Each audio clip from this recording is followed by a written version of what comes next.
Welcome everyone to lesson 72 of Sapanta's English and rather philosophy and writing and broad masterclass. Um, Today we're going to have another look at what it actually means to be a good writer. As always, I'm going to reiterate the keys. Your writing needs to effectively read like a Vox article or sound like a Vox YouTube video. These are the links that you can use to evade paywalls. This is my Substack with articles that I write for you guys. And these are four extra scientific slash geography, geopolitics, and history slash, informative videos, video channels that I really recommend that you watch. I think it's quite valuable. Again, these classes are far more about you guys becoming complete holistic thinkers. Because if I can turn you guys into more mature and aware people, your writing's going to sound better because you will naturally become more intellectual. Welcome, Emily. So, again, really just emphasizing that necessity to think philosophically, think broadly, and become a more aware human being, right? Before I get into it, right, what are my guys? Do you guys know my three pillars of being a strong writer? Three things that you really need to get used to being, right? The first one is what? Beautiful, I've got it there. Psychological awareness, right? Of course, psychological awareness of other people, of our surroundings, and the ability to put yourself into the shoes of, say, an author or a director or someone delivering a monologue of some sort. Which leads me to my second pillar, which is what? Do we know? Put it in chat. There we go. Empathy. Beautiful. Right? Empathy. And oh, did I already type it? Oh, beautiful. Okay. Sorry, I typed it before you guys said it. My bad. And then of course, finally, and these all intertwine, but that emotional intelligence, right? Pivotal. The strongest writers are very emotionally intelligent. They are very socially aware. They're extremely empathetic. If you can be these three things, your writing shoots through the moon in terms of quality. Because you start thinking of writing not as how can I put words on the paper, but rather how can I depict the emotional grounding of why this piece that I'm analyzing was written, or how can I depict the emotions of my character in this way or that way in a way that forms coherence for a reader to enjoy or understand what I'm trying to say, right? All of this matters quite a fair bit, okay? Now, largely speaking, I want to look at a few things, right, today. One, how ideas evolve, how ideas form, evolve, and transform us as writers. And at the same time, I want us to ask questions, right? I want us to almost construct meaning in everything that we encounter, right? How do we construct meaning in everything that we encounter in this world? This is very important. I think a pillar of anti-intellectualism is to be unaware. It's to not think about what happens in your surroundings. It's to not ask questions. But that will not take you far in a subject that needs you to, again, radically pay attention to your surroundings. Okay? So, yeah, this is precisely man's search for meaning, right? And if you don't know about what man's search for meaning is, right? Man's Search for Meaning is a very interesting concept from a 1946 book by a psychologist's experience in a concentration camp, which, this it was during Auschwitz, or sorry, during the Holocaust. This psychologist was Jewish under Nazi rule, and it's in German.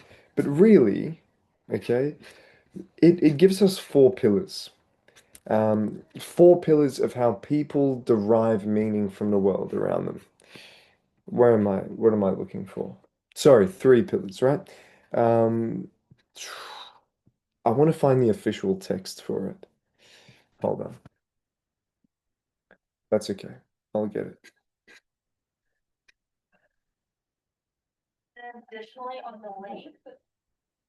Um, yeah. So again, important, right?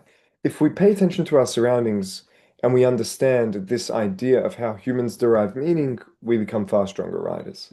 So, on one hand, we can discover the meaning of life in three different ways, right? On one hand, it's by creating a work or doing a deed, or by experiencing something or encountering someone, or three, with the attitude that we take towards unavoidable suffering.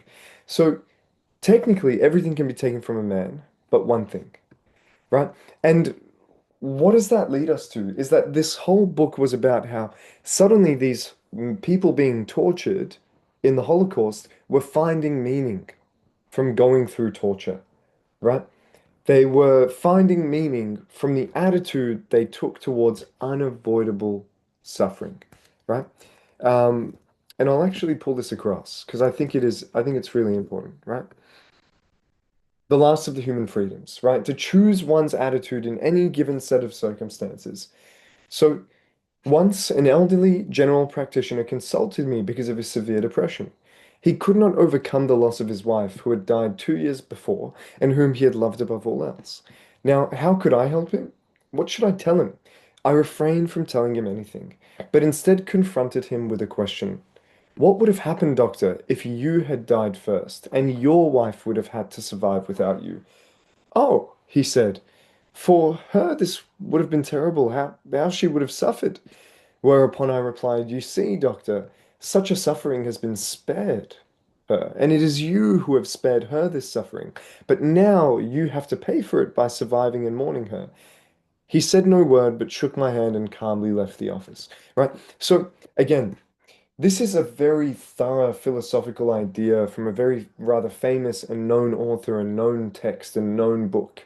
But I want to give you guys information about the world that makes you holistically smarter, right? Which is why I re-emphasize things like Kurzgesagt or Veritasium or predictive history or real life law or Vox, right?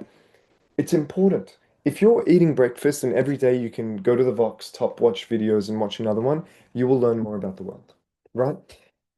Um, Now, again, what does this actually mean, right? Our writing is shaped by observation, empathy, and reflection. If you cannot perform observation, empathy, and reflection, your writing's going to be shit. It's going to be terrible. Right. Your writing will not have deeper meaning to it. You're just regurgitating bullshit and superficial surface level ideas. You have to observe, you have to empathize, and you have to reflect. You have to put yourself into the shoes of every single human being you are ever going to write about in any way, shape, or form. Whether a poet in literature, or whether a politician in VCE English language, or whether an upset community member in argument analysis of VCE English or EAL. It's far more than just regurgitating bullshit like your schools want you to do, right? Um, Beautiful. Now, we want to learn to almost translate our everyday moments into ideas with philosophical weight, right? We want to start almost transitioning our everyday ideas and experiences into philosophical, rather, into philosophical weight, right? Or rather, and experiences with philosophical weight. And further to that, your writing actually begins with your perception, right? Your writing begins with your perception, not with pen and paper. Again, those who have stronger perception, their writing always turns out better. There are some kids who will score higher than you in English at school every time.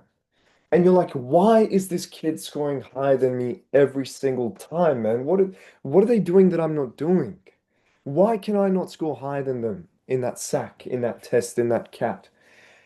Again, I'm telling you, the reason why they're doing better than you every single time is lack of observation, lack of empathy, lack of reflection, not being able to look around you and turn your everyday ideas and experiences into some sort of philosophical concept with weight, right? It's about their perception of the world around them that you cannot match, that you are not mature enough to match, that you do not yet have the intellectual understanding to match.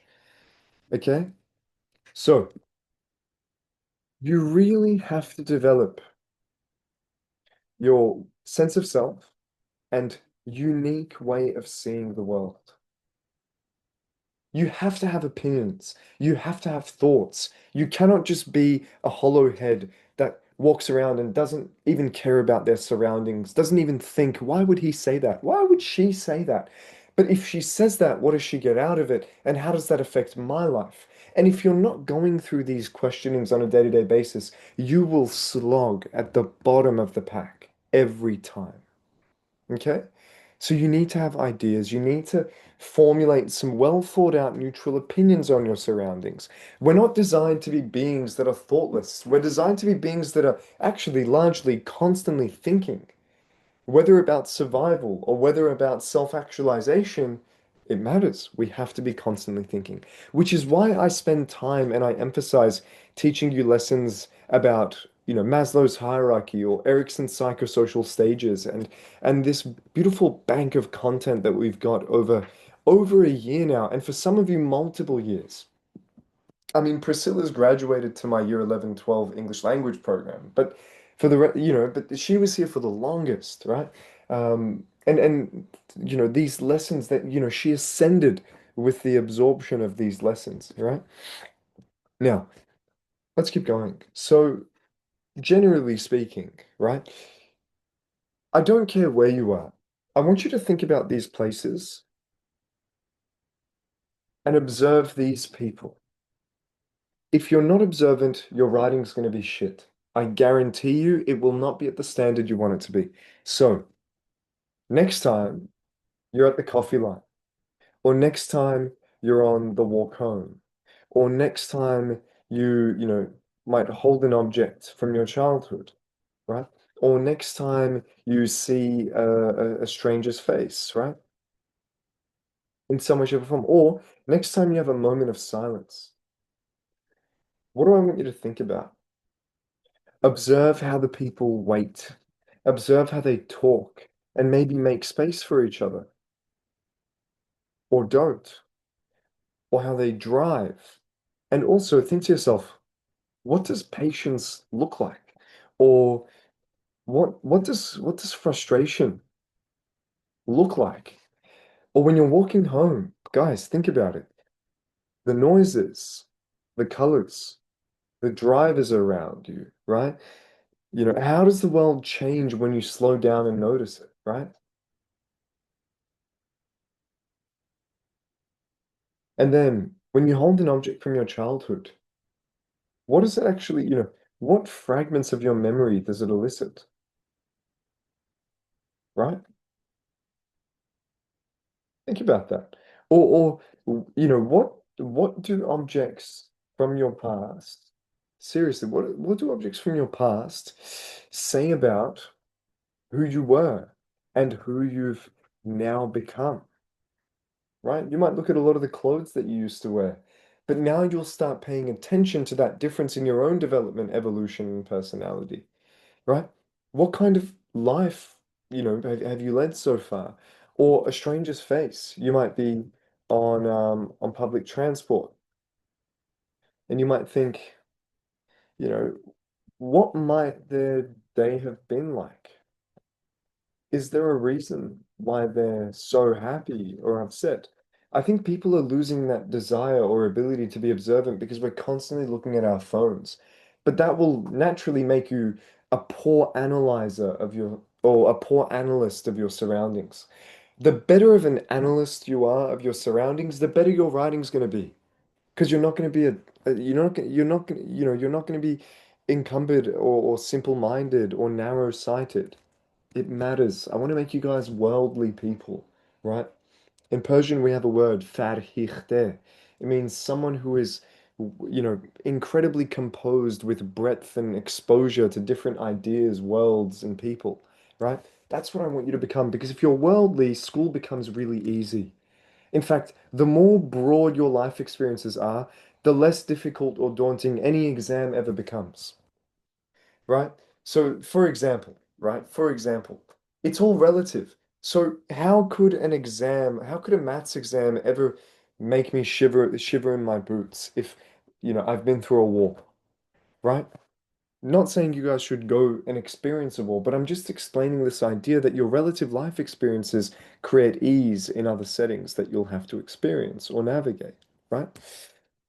So, in a moment of silence, right? When there is no noise to distract you, what do you naturally think about and why? Again, becoming observant. It really, really matters. Okay? Um, and so, that honestly, it's that philosophy of curiosity that I want to breed within you, right? So this, I'll type it out. The philosophy of curiosity. Again, just question everything, be radically attentive to detail, right? Um, yeah, for sure. Like Ali said, I can't lie, I might relate to this because shit, I'm on my phone so much, I don't even think anymore. Exactly right. And if you're not thinking, your writing is going to be garbage. And I'm going to keep reiterating that, right? So again, ask yourself, why does this exist about anything? Who benefits from this about anything? Or what does this reveal about society or humanity? And so another thing I did, right? I have I've journaled pretty much every day since I was in year 10. In 2020, I was in year 10. Wow, I'm unk, guys. So since 2020, I've journaled pretty much every day, largely every day. So make sure that you're journaling about your days, about your experiences, about your life, right? So now let's actually look at applying these ideas in writing. So think about it, right? What does your writing need to pose? Begin with an observation. Forget the till structure. Forget the till structure. Everyone, forget till. Just listen to me for a second. Please, forget till. First of all, begin with an observation or a question. Now, you've basically given yourself a task. Answer your own question or perspective through your essay. Okay? Number two, build context step by step, logically, ultimately painting a complete and beautiful picture of what you'd like what you'd like me to see, right? As a reader. Three, use metaphors or narratives to illustrate your truths. And four, end with an insight that reframes how we see the world or see, a particular concept you're interested in. And that's what I want you to do today. So when you look at a scene from now on, when you look at a scene in a movie, to analyze it. And this interlinks to my Substack. Because if you scroll down, I've got a movie review for you guys. The Django one, with individual scenes and frames and my explanation of it, right? Which is why it's important for you guys to look at my Substack, subscribe to it, read my articles when they come out, right? Um, there is, exactly like Ryan said, I like the way you die, boy. Crazy line. Crazy line. Django Unchained is one of the greatest movies ever made, right? One of the greatest movies ever made. And that's the other thing. I've got a movie list that you guys need to watch in one of the lessons, which I'll regather and recompile for next week, right? And yes, some of them might be R18 or inappropriate or so on and so on. I don't mind exposing you guys to those more mature ideas earlier anyway, because it gives you an advantage in school, right? The more you understand about your surroundings, the more of an advantage you have. Okay? So from now on, when you look at a movie scene, what emotions drive this scene? What does this say about the human condition? And then finally, how can I actually express it without stating it outright? Without just stating it outright. Which, by the way, there's nothing wrong with stating something outright. That's fine. Now, I want us to do a writing exercise. Okay? Um, and you're gonna have some homework for the next week. So let me deliver this information.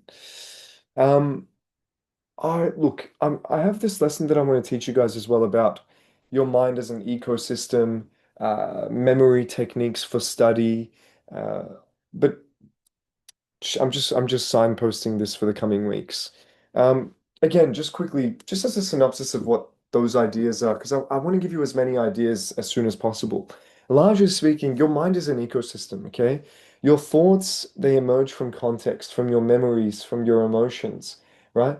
Um, and don't worry, your homework is just for you to journal a little every night. I want you to journal a little and compile the events of the next 6 or 7 nights of your life and send it to me next week. Right? It can be 3 sentences. Oh my God. 6, 7. Okay, I said 6 or 7. Okay, I get it. I get it. Um, we got damn, damn, damn, Ali. Tough call. Unk put it down. All right, guys. It's all over, guys. I'm already Unk. It's all over. My hands are up. Obviously, you got me. Um, Aria, if you journal but you don't do it every night, that's fine. Like, I want you to journal every night for the next week, and I want you to send it to me, all of you, right? And I want to read it, and I want to see how you're thinking, what you're observing in your surroundings. It's crucial. These are golden times in your development for you to learn more about the world. You don't have to send it to me, though, if you don't want to, as long as I can trust that you've written it, right? Um, I don't mind if you don't want to send it to me. That's fine. But I need a way to know that you guys have actually completed it, right? And if you want to take out personal things and then send it to me, that's absolutely fine also. I don't mind. It's completely up to you. I just want to know that every night you're sitting down and you're processing what happened that day, right? It's very important. Um, yeah, so again, that idea of curiosity, observation, your doubts, your contradictions, and then how you synthesize those ideas. We'll go through all that. So, what's your task today? I'm going to give you some prompts, and I want you to write a short philosophical style essay or a narrative, and I want each piece to end with some sort of realization. Okay? Um, and we're going to call it this, right? Your task for today. It's going to be called A Window into the Ordinary, right? A window into the ordinary. And we've got 5 prompts. The first one, and Ruthvik, the answer to your question is yes. The first one is going to be a mirror cracks while you brush your teeth, right? Second is going to be you overhear two strangers arguing quietly on a train.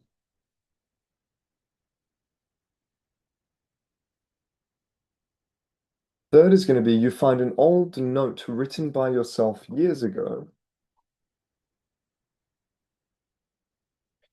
Fourth is going to be, let's go. Someone tells you a lie and you choose to believe them anyway. Someone tells you a lie and you choose to believe them anyway. Five is going to be, um, you drop your most valuable possession into a puddle and it no longer works. Right? Now, again, sure, we like teal, but observation, one, transitioning from observation into two, your reflection, from your reflection into a realization. And what does that look like? From what happened to what it might mean to what it teaches us about human beings. Um, Beautiful. Now, in your homework for next week, and I want to intertwine this with for those of you that are going to do mainstream English, right? And are doing mainstream English. You might get ideas like this, or you might discuss ideas like this and this emotional perspective across your creative. whether you write about protest or play or country, um, whatever it might be. From, there is really, and I don't care if you're 11 years old, I don't care if you're 18 years old, it doesn't matter, right? I want you to follow this framework because this framework is indestructible no matter what you're writing or how you're writing. If you want to create something that's insightful and nuanced. Um, and Ali, yes, you can write it about your friend, and that's okay.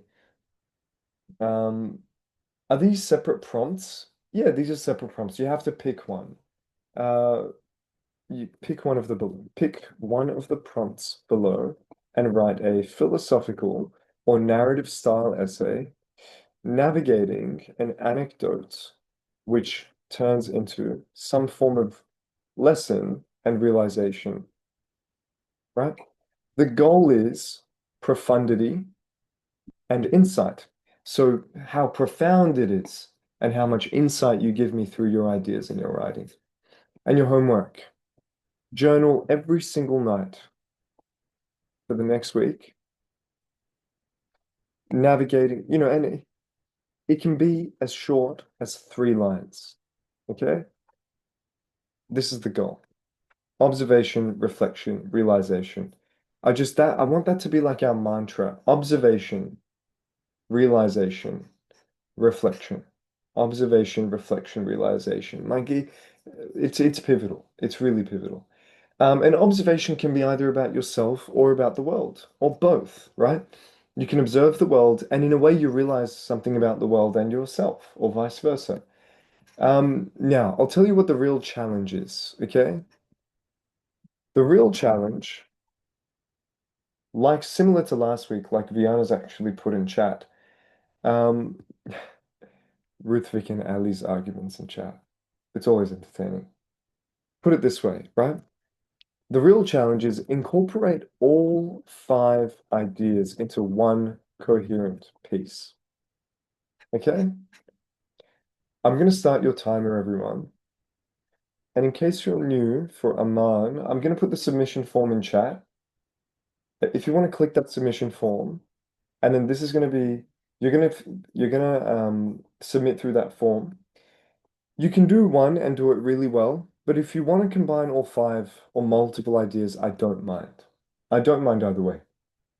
Feel free to pick one and do it really, really thoroughly. If you haven't accessed the notes, I'm going to put that in chat as well. The submission form is also there. We'll start with 15. I might extend it by a couple minutes. Emily, it's meant to be a similar piece to last week's notes, right? So think about what's happening here, right? Imagine this is an event. A mirror cracks while you brush your teeth. What does that observation make you feel, right? What does it teach you about the world? Is it significant in any way, shape, or form, right? You want to start asking yourself questions. What emotions could I feel in that scene? What does it say about the human condition, right? Or when you're observing, right, you want to answer these questions for yourself and you want to build some context step by step and explain to me why you might feel that way when the mirror cracks as you brush your teeth, what that might mean, right? I want you to use metaphors. I want you to ask, why might this have happened? Why might this emotion within me exist in this way? What does it reveal about the nature of humans or society or so on and so on? It's that game of self-reflection and questioning which allows you to create an insightful piece. I can give you an exemplar quickly too, right? But I'll give it to you after. I'll write my exemplar and I'll give it to you after. I'll move this back to 15. Your time is running. Interpret it how you wish. What I'm looking for is your level of idea generation and how much coherence and cohesion your writing actually has in practice when I read it. Your time is running. Write it maybe on a Google Doc or your notes. The submission form is also in chat. The notes are also in chat. Let me know if you have questions, okay? I'm here.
All right, you've got a minute and a half. Do you guys want a little bit of a time extension? How are we tracking?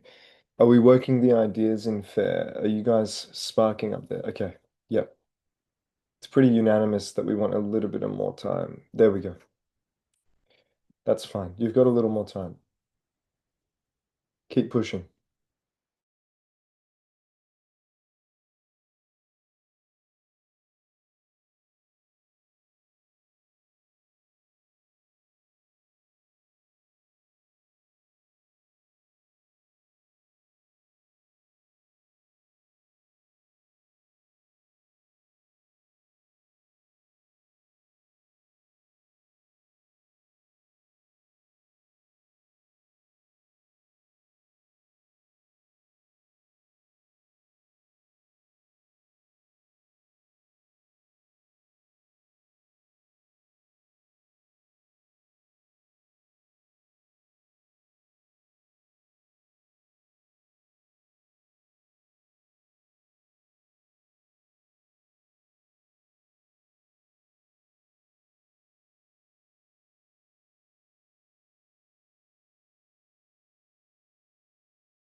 Beautiful. Everybody, that's your time. Submit away. Your writing is going to come through onto the spreadsheet, the whole spreadsheet. This is precious. This is our crown jewel, this spreadsheet right here. We're almost at 1,000.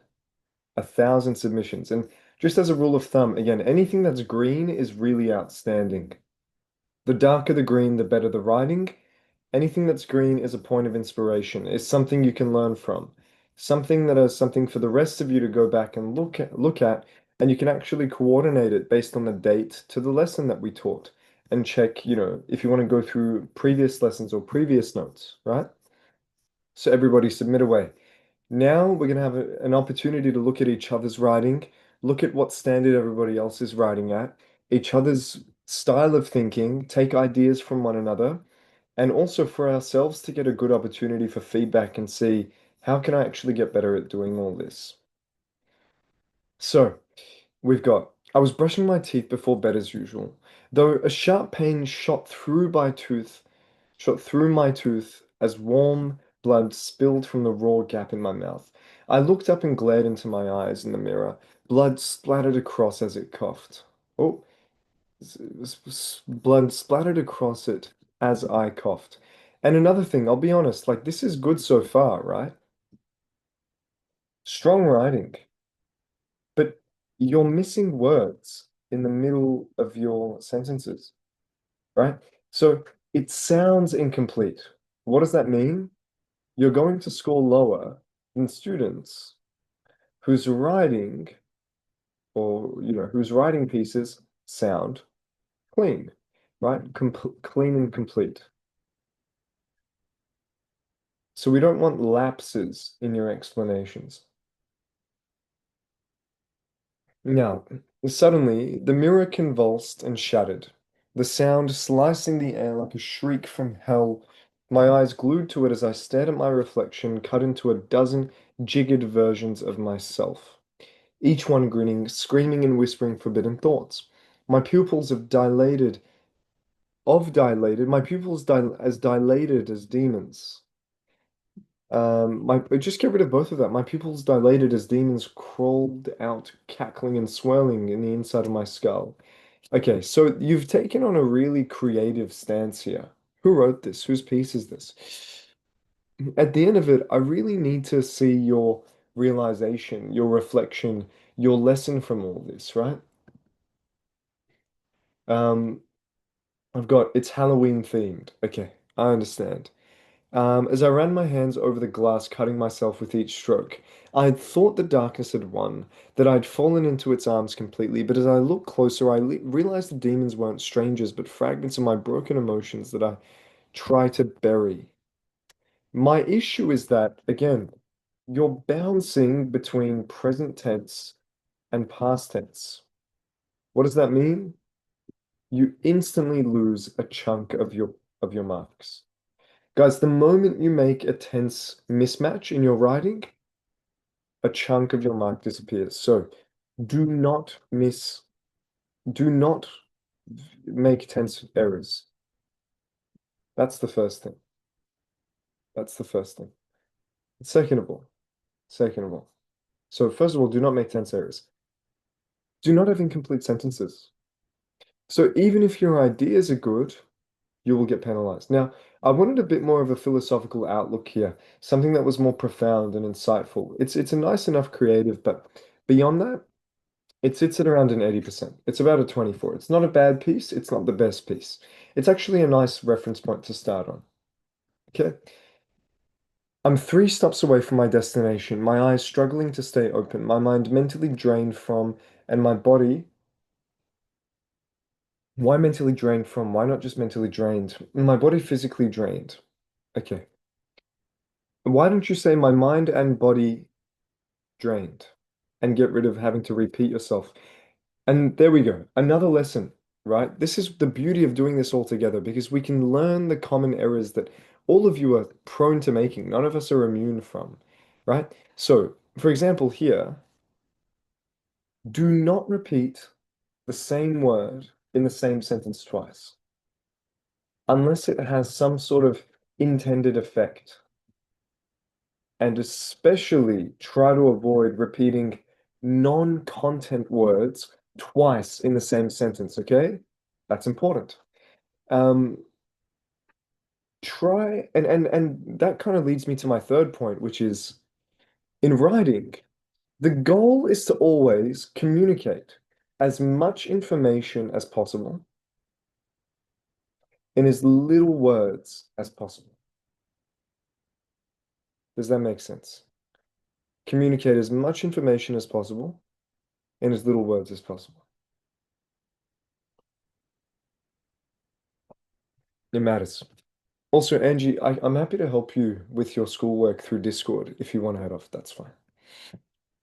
Um, because we'll be a while, of course. As I'm glancing into the dark sky filled with my mother and I's lucky star constellation, a young couple get on. This makes my attention glance to them, or this makes my attention glance to them. I don't think that sounds very good, right? You might say this draws my attention spontaneously, or something of that sort. Guys, glance is about vision. So use words, all of you, use words and adjectives that reflect the idea you're communicating. Glance, about eyes, is not concordant with uh, attention span and mental space. I don't care if it's trying to be a metaphor, it doesn't sound good, so you will be penalized. Examiners care. So it's about this nitty-gritty of you guys learning from me exactly what examiners actually care about, okay? You never do anything right, he exclaims. Who wrote this?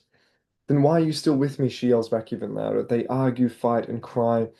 That's when I fully focused on their conversation. Even through the both of them arguing, they remain talking to each other. The small gestures, crying acting as a symbol of caring, crying acting as a symbol of care, rather, right? Persistent to make things right between them again, or maybe persistence rather than persistent, because persistent equals adjective, but persistence equals a noun, and specifically a nominalization.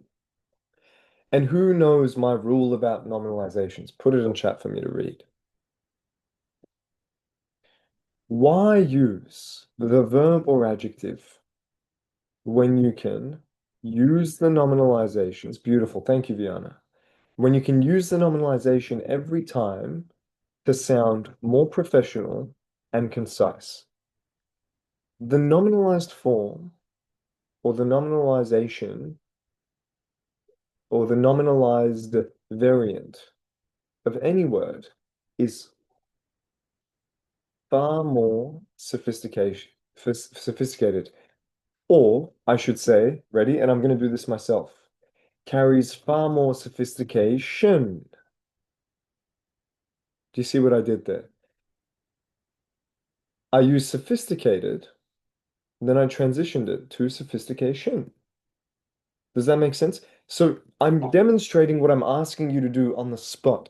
I'm never going to ask you to do something that's unreasonable that I cannot do myself. I will never make any of you do something that I cannot do myself. I will sit under time pressure and write an exam right next to you, right? Um, or you might say, hold on, what was I going to say? Um, or yeah, nominalization, generally speaking, carries far more sophistication. There we go. Right? Find every opportunity to use words that end with shen or ness or ins or sien, right? Or shin. I mean, it's all, I mean, it's in the word. It's self-explanatory, right? Yes, Martin, exactly. Normalization is just better and more formal. And thank you for pointing that out, right? I don't want to argue with you anymore, he says, exhausted. Same, let's just go home. Even though they argued, eventually it was resolved, showing the love between them. And again, word up, right? Exhibiting the maybe ever-present love between them, right? Or exhibiting the natural roller coaster of love or some idea like that. But do you notice how we need to, right? We want to elevate the expression of our ideas. Who wrote this? Do you understand my feedback? Do you understand what I'm trying to get you to do and how I want you to think? Are we on the same page? Beautiful. Not bad. Again, it's again, it's profound. It's actually better in terms of profundity than say Angie's piece before. Um, but for some reason you always seem to make these tense errors and nominalization gaps and so on. I want you to pick your texts apart and go slow. Think it through, right? I'd also give it about a 24, right? It's creative, it's not perfect. Beautiful. Guys, see how much there is to learn from like two short pieces from other students? Mistakes that none of you should be making, and every single one of you should be focusing on. Who are you beneath your own reflection? For 2 quiet minutes, twice a day, my mind drifts, floating between thought and nothingness, somewhere between waking and dream. Each morning, the mirror watches us as I brush away. Sleep, counting stray hairs escaping my bun, tracing constellations of blemishes across my skin, and lingering on lashes that never quite reach the stars. For a moment, I could almost pass as perfect if you don't look too closely. Wow. Wow. This is very profound. See, I like that. This is the type of shit I like. And examiners would appreciate something too, something of this nature too. Who wrote this? Well done. This is ex extremely profound and sophisticated and high level, right? Um, Beautiful. And is this intentional? The I brush away sleep, as in you're trying to create like a correlation there? Okay. Yeah, I thought so. Okay, so that's fine.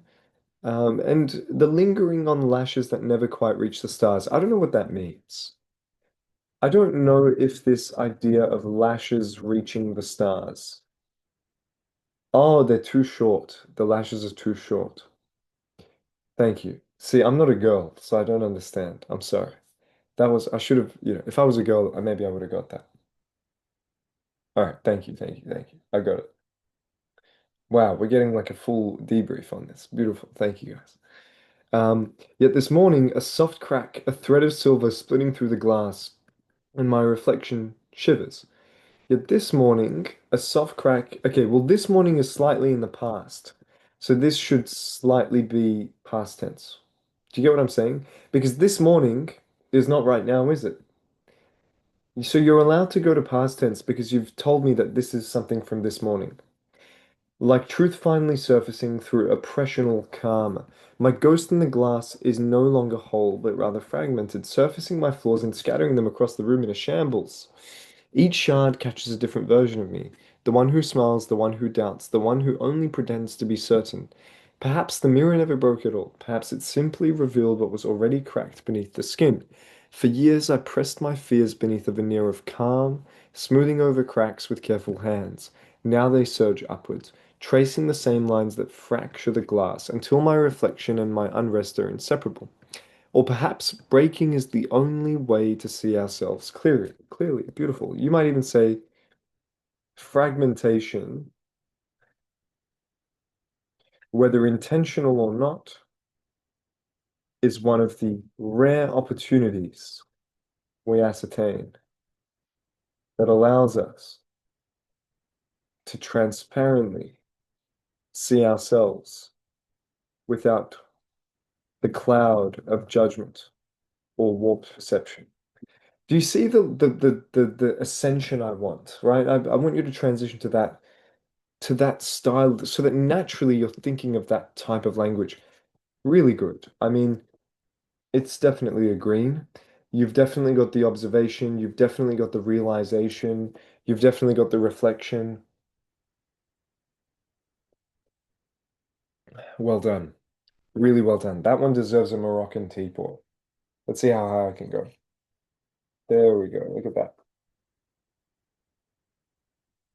The goal, see, again, if I haven't explained this, in Morocco, when they pour tea, and actually, I went to Morocco with Raya's big brother. She's in this class. Him and I. The reason why Moroccans pour the tea high, you see all the foam, like the little, like the bubbles. They see, they feel like the bubbles bring out flavor in the tea. And two, they feel like pouring it from a distance cools it down on the way down.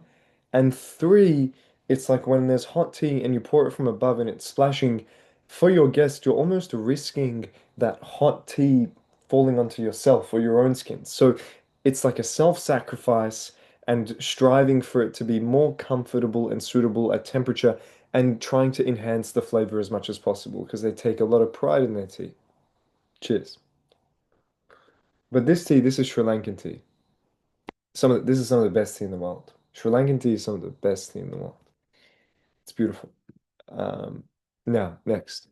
I pulled out a notebook from the bottom of my shelf. The edges were frayed, the once bright pink cover dulled to a muted rose beneath a thin film of dust, wiped it clean with the side of my sleeve, watching as the tiny particles scattered in the light that filtered through my window.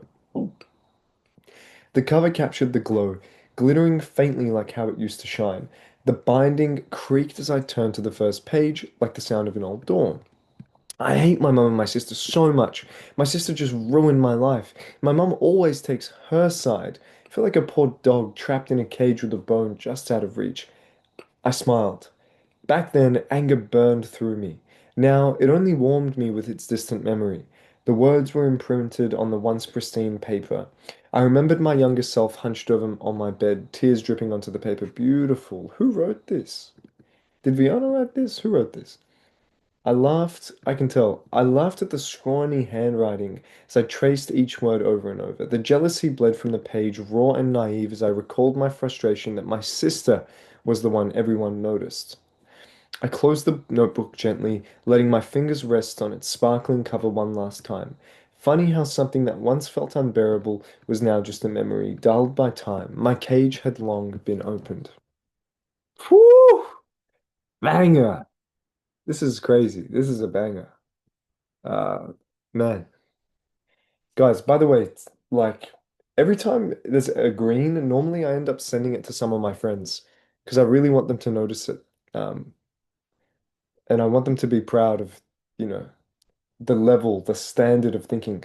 By the way, for context, there's two students that got green today. They're in year nine, so they're younger than the average age of this class, right?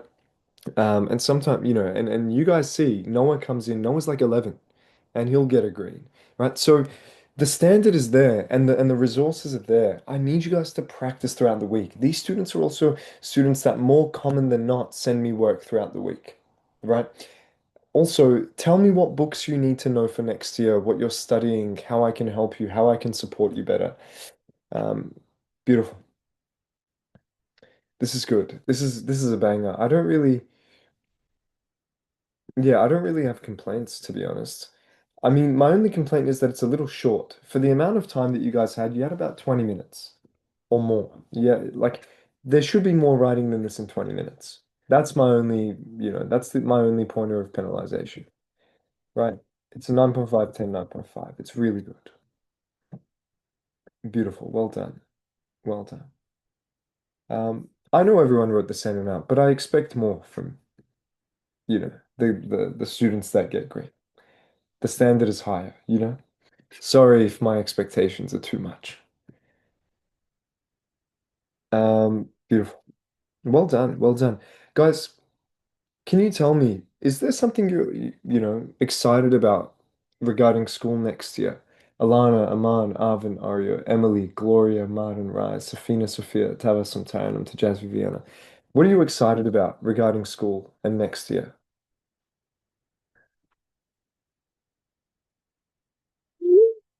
No, I'm not excited. I've got more exams. Does it need to be academic? No, it can be anything about your life next year. It might look different in one way or another. Martin, I'll get to do my electives. What electives? Beautiful, beautiful. Guys, tell me. I'm starting at a new school, making new friends. Safina, where are you going next year? Um, I get to finally choose my subjects. Oh, Safina's coming to McRob. We've got a few McRob girls in the class. So you'll have some friends, maybe, if you guys want to take care of Safina, who's in year 8, going into year 9. We've got more school events. Yeah, nice, Gloria. Beautiful. Digital tech, digital music production, young engineers. These are subjects? Man, I never had subjects like this. That's what I'm saying. You guys, some of you are so lucky. You get to actually do really cool subjects. Oh man, that's really cool. I'm excited for psychology, but I'm scared for VCE. I understand. We've got 40 new subjects for electives. What? Okay. I've got probably for it to end, like all the exams and everything. Guys, forget about school. What are you excited for in life next year? Is there more autonomy that you can get? Are some of you going to start driving next year? Is there something that you're looking forward to? Hey, sweet 16, guys. You know what I'm saying? But to be honest, I think the age of 17 is like the best age ever. I think that's my take. That's my take. I don't think there's an age better than being 17. When you have all the autonomy of an adult, but you're not quite an adult yet, and you're still not even in year 12, 17. 17 is like the goated year, in my opinion. For me, right? Um, that was like the unity of the high school boys. Yeah. Oh man. Okay, right. Now you guys are just making 6, 7 jokes again. Okay. I can't even say anything in this class. Somehow you'll turn anything into 6, 7. I heard there's a new joke. It's 6, 1 or like 4, 5. Is that a thing? Are these new ones? What are the new numbers? Oh, now it's 4, 1. And how do you say it? You know how with 6, 7 you're like 6, 7, but now you guys are like 41. Is it? Do you do the same thing? Oh, okay, right. No, no, yes. Okay. Forget it, guys. I'm telling you, I'm unked out. It's all over for me. It's all over for me. Oh, but the hands are upside down. 41, 6, 7. Okay, right. I'm learning. Look, see? I'm learning. On God. On God, I'm learning. Beautiful. It was almost midnight. I was dead tired from all the work I'd done that day. My vision was blurry, my eyes burning red. That feeling where you just want to take your eyeballs out and scratch them. Okay, you know what I would love if you used an adverb here and rigorously scratch them. Because the difference between just scratching your eyes and rigorously scratching your eyes, it makes a big difference, right? So notice the moments to add extra adverbs and adjectives. That's a lesson that goes for all of you, right? Oh, wow, you dissected an eye today. The aqueous humor squeezed out. Man, I've done so many eye dissections in my time. It's true. I don't mind the eye dissections. I like squeezing it for the aqueous humor to pop out. A cow eye. What have you guys dissected at school? Frogs, cow eyes. I dissected like a sheep heart, lamb heart. Yeah, that's the one. Sheep heart, lamb heart. Cow eye, sheep brain, sheep heart, lamb heart. Yeah, nice. That's pretty cool. Um, I'm gonna dissect a squid in my elective. I actually once removed a fake tumor from the uterus of a pig at a conference in 2023. Then I stitched together a cow eye. Then I drilled into an 8-year-old's brain, into their skull. We've done some shit. But again, I don't know if it'll be fun if I do that as my job every day till I die. That's another conversation. Yeah, what the severance? No, no, no. It's to relieve the pressure when there's fluid build up in the skull, in the head. You have to poke a hole so the fluid comes out, so the brain doesn't get squashed and you die. You know, think of it like that. Yeah, it's called a burr hole. Look, like so. Brrrr. And then you relieve the pressure. There you go. Something of that sort. Does that make sense? And you got to be really careful that as soon as the hole is made, you don't push further in into the brain tissue, right? You keep it at that skull level. Okay, next. Yeah, yeah, yeah, true, Sophia. True. I've got Okay, I could have turned on my phone to watch a movie, but even that felt like a chore. So I just picked up my toothbrush and started brushing right away. Hummed against my teeth, squeaky clean noises. I found myself zoned out, staring into the mirror. Guys, yeah, brushing teeth is kind of like meditation, man. It's ritualistic, I get it. But I couldn't really see anything. It all looked dark and blurry until I heard a soft, sudden crack. I looked up. The mirror had split a thin silver line cutting through my reflection, dividing my face into two. For a second, I just stared. Half of me was fractured, half of me was clear. At first, I was just annoyed, thinking about the cost of replacing it and complaining to myself. But then I whispered, why does this bother me so much? Wow, who wrote this? Who wrote this piece? This is very, very, very sophisticated. Tara, fantastic. Tara Nom, you have improved so much. I can't believe we've come this far. I'm so happy with your level of improvement. Look at this is really high level and sophisticated writing. I love this. I love this. This is so good, right? And you're asking yourself the right questions. Why not tomorrow or next week or any other time? Every night I looked at the same reflection, same eyes, same face, same expression. Nothing ever changed. So why did it happen right when I zoned out staring at myself? As I wiped the mirror clean, my reflection wavered between the cracks. I realized how we all walk around with invisible fractures. I put a comma.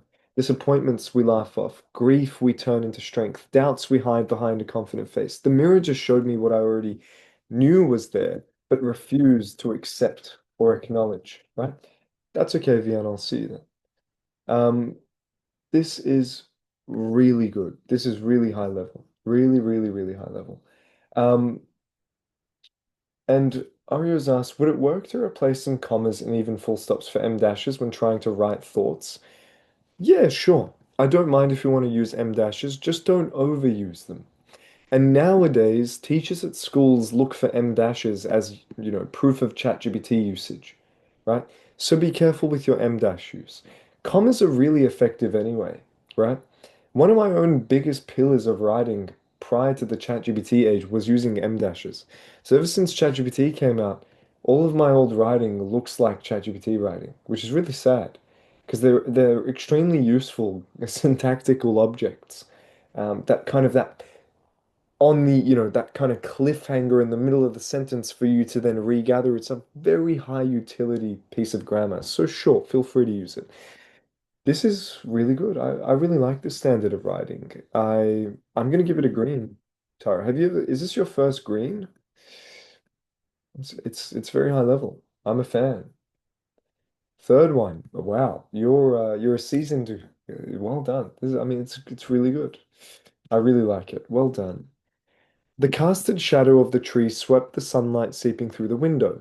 Whispers buzzed through the sound of my headphones. Slowly, I tapped the instrument in my ear lightly, terminating the beats and adapting to the familiar chimes of the train, overridden by the growing hushes of platonic pair fixed upon the floor. The carriage sat empty and I blinked, craning the spine of my back to grasp a new vision of the couple. My posture suddenly evoked a sense of recognition from two pairs of eyes. Oh, mate, who's this? Whose writing is this one? Crazy, crazy, crazy. This is really good. Really good. Now, I do have some problems with it. So, the casted shadow of the tree swept the sunlight seeping through the window. Um, so there's a sh do you see how this is a bit of a thought salad? There is a sh so there's you're telling me there's a tree. It's casting a shadow which sweeps the sunlight seeping through the window. So if it makes like this is a contradictory sentence because what you're trying to communicate to me that it disallows it from seeping through the window, right? Disallowing the light. Trying to make it sound like the train was moving. Okay, I don't think it achieves that. That's my problem. Is that you go from this sentence to talking about light and a train when in reality the first sentence does not encapsulate that sense of dynamic movement. So how do we want to actually encapsulate that sense of dynamic movement? Right? You might say, as the train rolled by, various trees in all shapes and sizes had their own take on which way, or, had their own take on how they would warp the light or impede on it from reaching my seat, right? Something like that. Something how, there's all these trees and they all get to decide in their own way how they affect the light hitting, hits the window in that moment of the train going by. That's how my creative brain would kind of dice it up. This makes it sound like you're sitting in a room.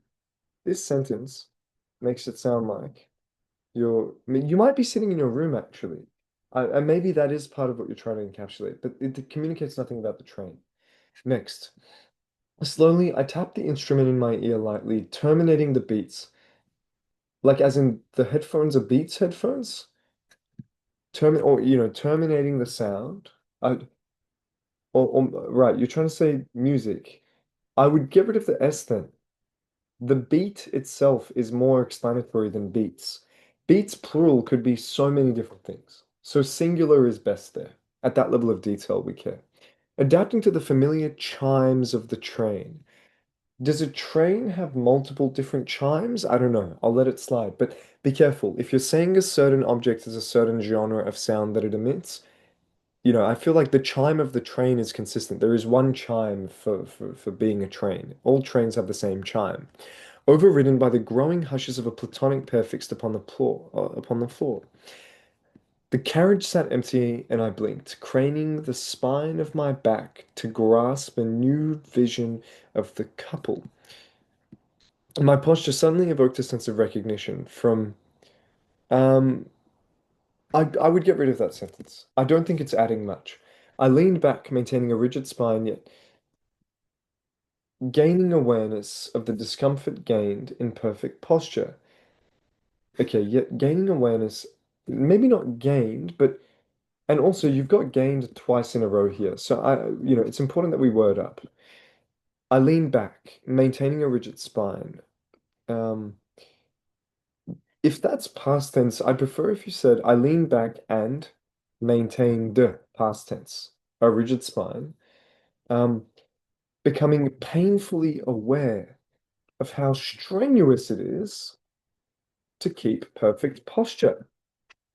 That's how I would spin it. Do you see the difference in the phrasing? Do you see that? Does that make sense? Because that's what you're trying to communicate, right? That almost that gratitude for, for one, the gratitude and recognizing the value of having perfect posture, but realizing how difficult it is to even have perfect posture in the first place, right? Do you see the difference in wording there? I feel like sometimes there's a lot of words, but there's not enough imagery being conveyed in the way that you want it. That's a game of practice with the right direction. The husher stopped, allowing for my view to adapt to the empty carriage. Slowly, my back adjusted to this higher outlook on the window, recognizing the disparity between my seated positions. What does that even mean, though? Seated positions? One seat versus another? Your position while sitting? So you're clearly an avid thinker and strong writer, but you're really getting lost in the depth of how you're choosing to communicate these ideas, right? It almost sounds repetitive and maybe marginally redundant. As the window resided in my sight, so did the couple that sat on the floor.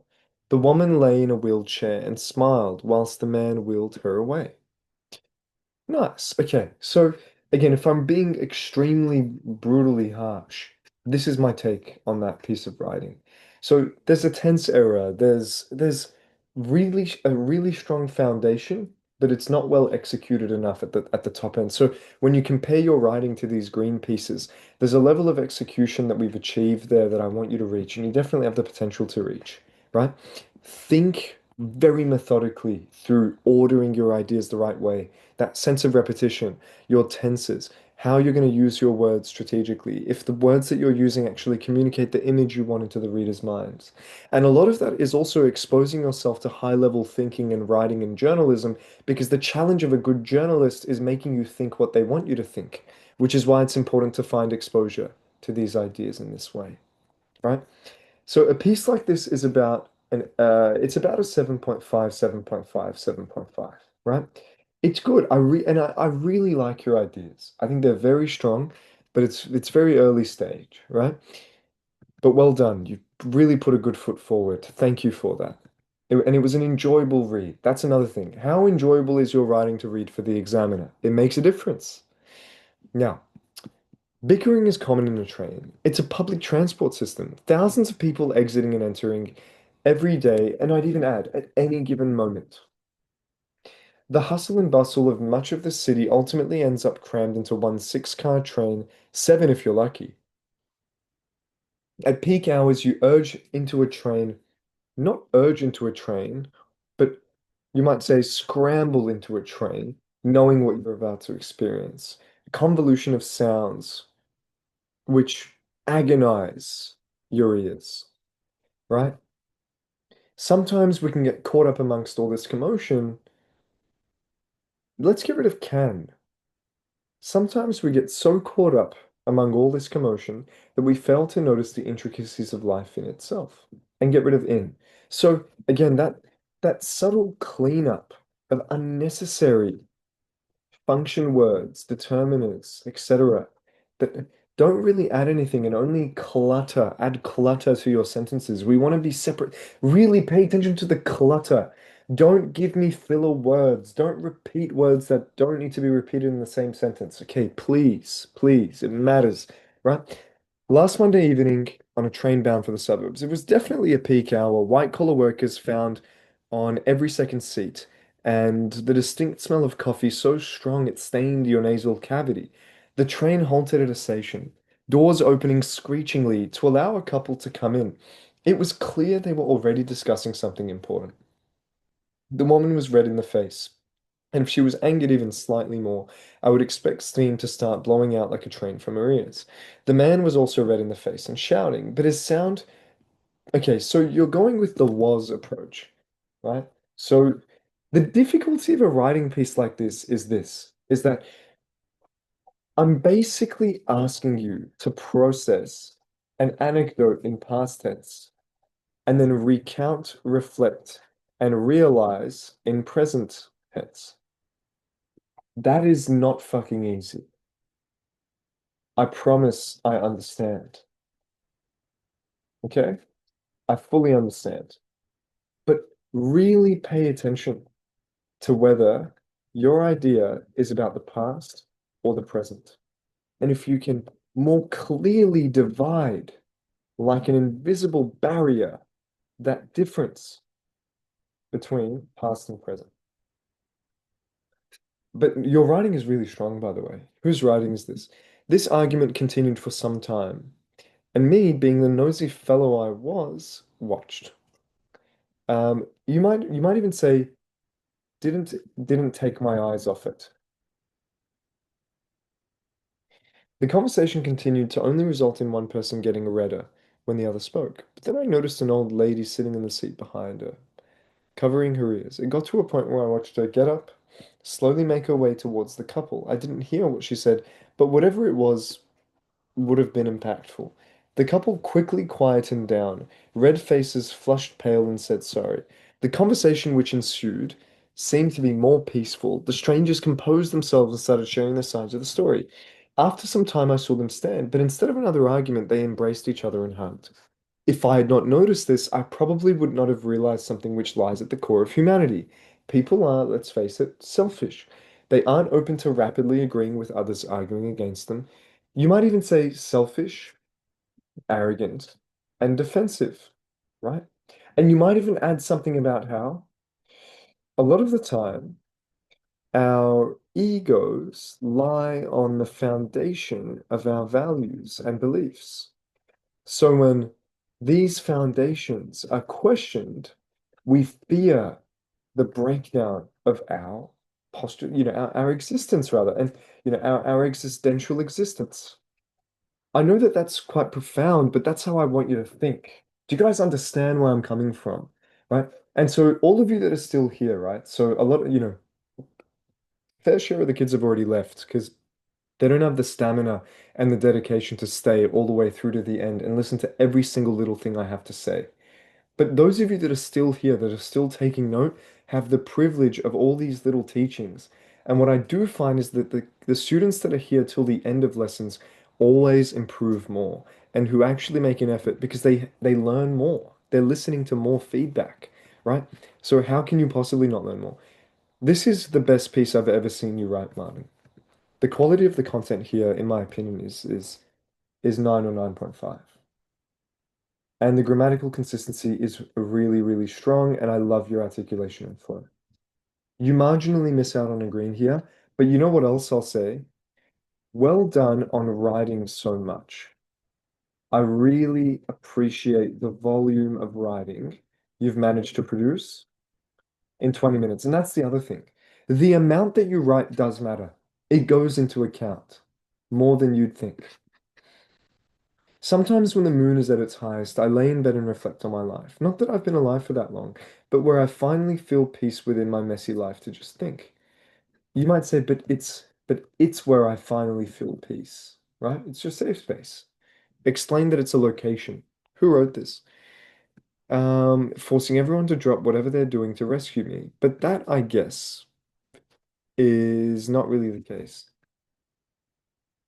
Is not really the case. I take the tram home every day. Unfortunately, my parents refuse to drive me within school hours, where cars swerve in and out of lanes, honking as soon as the light turns green. I always stand near the doors ready to be the first one to get out, because God forbid I'm stuck in a cluster of sweaty men being shoved around after their footy practice. This is really creative. Is this Emily? Who wrote this? Trying to guess. I knew it. I knew it. I knew it, guys. And that's the other thing. I can tell who wrote what, right?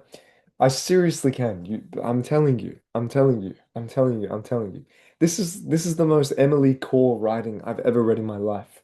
It's really good. It's her distinct style. And that's what I also say when I say you guys need to find that capacity to become so self-aware and understand yourselves because that way you create a distinct style of communication.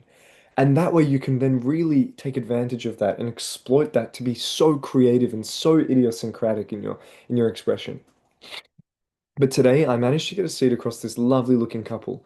They matched exceptionally, like the relationships I see when I'm being entrapped by the internet and my fingers doom scrolling. My fingers are doom scrolling. So my other thing is, right, please read your writing back and find these gaps yourself because these little errors seriously add up. You are so talented, but these errors will hold you back from scoring an A or A plus. You guys won't believe it, but seriously, grammatical accuracy matters, right? Believe me. Believe me. Beautiful. I make out harsh and whispers of drunk. I've always been told it's not polite to say, so I do whatever I can to make it seem like I'm not looking while taking a sneak peek into the reflection of the window. I see tears welling in the girl's eyes, and the guy's brows wrinkle as he drops his eyes down to the floor. I love you, he whispers. I promise it was just a mistake. It will never happen again. I know she wants to believe his lie. Wouldn't we all? He lifts her chin up. I swear. It's weird what you do for the people you love. The lies you force yourself to believe, burying the truth beneath the depth of the earth's surface. And little things, beautiful ideas, by the way, but apostrophe usage, don't forget it. And also here, the girl's eyes. This is also possessive. It's her eyes. She owns them, right? Possessive apostrophe there, possessive apostrophe here. Guys, it's a big deal, right? Um, Now, one feeling like their souls are intertwined, and it was fate that brought them together. We really are brittle and the most self-centered organisms. To the girl across from me, her world would have been shattered. Someone else's would have just begun. But in a sea of galaxies, we are nothing but one star, each glowing in our own way. Because each already means many, so ways doesn't need to be plural.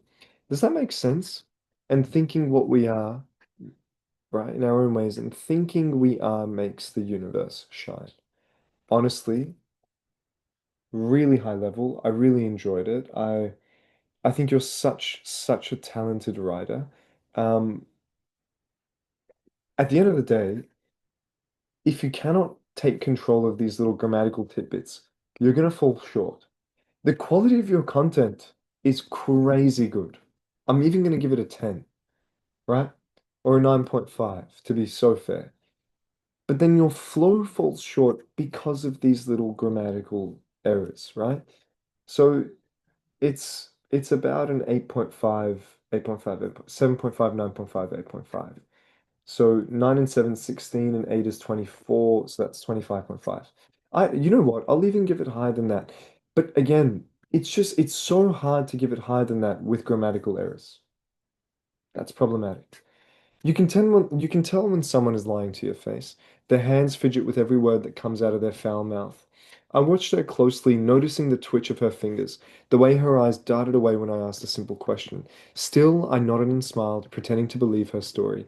Part of me wanted to believe her, to pretend that the world of stories was real. Her confidence made it easy to go along with the lies, but inside a void was forming, like something was being carved out of me. Am I really gonna let her keep doing this? When is this nightmare going to end? I want to speak, to call her out, but my voice felt trapped, swallowed by the fear of what she might say next. She looked at me, her lips curling into a smile that didn't reach her eyes, and for the first time I wasn't sure if I wanted to hear what she was going to say next. Right? She leaned forward, whispering something so soft I almost didn't catch it. My stomach lurked. The words weren't just a lie, they were a challenge. In that moment, I realized I wasn't just a listener, I was part of her game, and I didn't know if I wanted to play. Um, if you're going to say I didn't know, you have to say I didn't know if I wanted to play or not. If you don't want to say or not, you have to say and I wasn't sure if I wanted to play. If you say wasn't sure, you can put a full stop. If you don't, it has to be and I didn't know if I could play or not. It's an unwritten rule of English, and that comes from experience. That comes from exposure to high level writing. This is cool. It's just very short. Who wrote this one? I still like it, right? I still like it. It's just really short, right? Um, I wish you wrote more. That's my biggest gripe with this. I think it's really strong writing. Um, again, my biggest issue is the amount that you wrote. So it can't break into that 27 plus range. Um, it's also probably yeah, it's also unfair. I'd have to give it a 25. It's probably an 8, 8.58, this piece. It's quite basic, right? You can do better. I know you. You can do better than that, right? Um, every morning I stand in front of my bathroom mirror. First, I brush my teeth and scrub my face. Then, moisturizer, concealer, mascara to cover every flaw. It's not abnormal. Everyone does it, and I couldn't imagine if I didn't do the same. But this morning, a line scars my mirror, halting my routine and disfiguring my face. I was left to worry about the day, ponder whether my appearance would be all people would see, would be all that people see, right? But again, that little determine is actually necessary there to give you that final execution of flow. We worry about our nose, our hair, our lips, our eyes, more than we care to reflect on our thoughts, our words, our actions. On this sticky note by little me, I wrote, always be kind. When I'd found it a week ago, I'd stuck it on the grey stone wall next to my mirror. But when there's a pimple on my face or dark circles from a late night, there's no time to remember. Who wrote this? Is this Arvin? Or is this actually, it's not Arvin. Is it Gloria? Who wrote this? I might be wrong. I might not have cooked here. Whose piece is this? Sophia, well done. Well done, well done. Seconds, minutes, hours, days. We worry about our nose, our hair, correct. Um, but when there's a pimple on my face or dark circles, there's no time to remember. Without a reflection to obsess over, I was hit with a sense of grief. When did we forget to be self-aware of what's inside and decide to be self-conscious on what matters so much less? Why is it that as we grow, we seem to become less wise? We start to compliment each other's faces and bodies rather than actions and intentions. We start to like our friends as posts, but not their company. We've fallen for the lies we feed ourselves knowing they're not right, just because that's how everyone is, anyways. Because people will judge our appearances and we will judge theirs too. I wouldn't put because there, just take that out. This is a complete sentence on its own. So well done. So we fix ourselves up and hope it masks what's rotting inside. This is really good. Guys, you guys are really profound, man.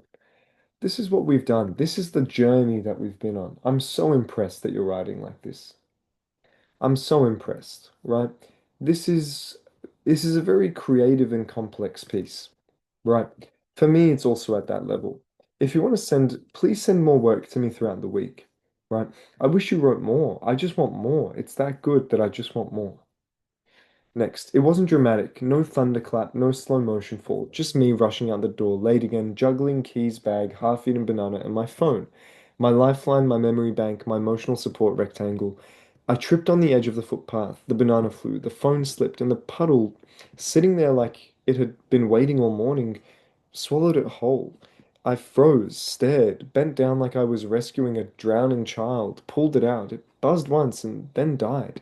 I wiped it on my hoodie like it would fix anything. I tried the power button, nothing. I tried again, still nothing. I whispered, please, like it owed me something. It didn't reply.